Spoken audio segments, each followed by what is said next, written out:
आता भेटले तर ते तुमच्यामुळे, मी तुमचं भाग्य समजतो खरंच, म्हणजे माझं भाग्य समजतो तुमच्यामुळे मला हे भेटलं. नाही, तुमची पण मेहनत आहे. ते तुमचा स्कोर समजायचा, हो, सर. तुमचा वेळ घेतलेला, कमी वेळ घेऊन तुम्ही जवळपास मला चांगलं आठवतंय की कधी कधी तर टॉपर बी राहिलेत, मोस्टली तर टॉपरच राहिलात, पण टॉप 10 पर्यंत कधी हल्ला नाही टॉप 10 तुम्ही. मधून हल्ले नाही. तिथून पुढे आपण कोणतीच पूर्व परीक्षा नापास झालो नाही. खूप चांगल्या पद्धतीनं मला रिस्पॉन्स तुमच्याकडून मिळालेला होता.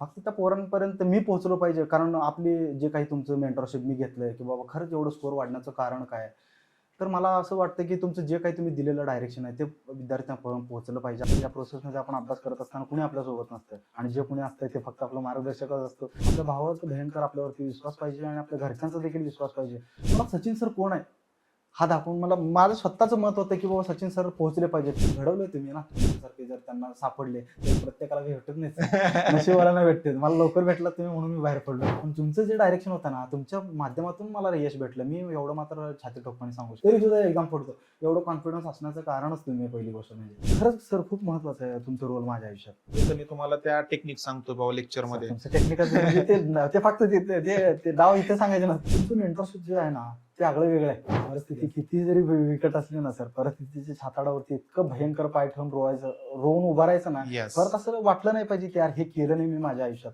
असं धगधगता आग ठेवूनच एमपीएससी करायची. एमपीएससी करणं हे फक्त स्वतःचं कॉल असलं पाहिजे.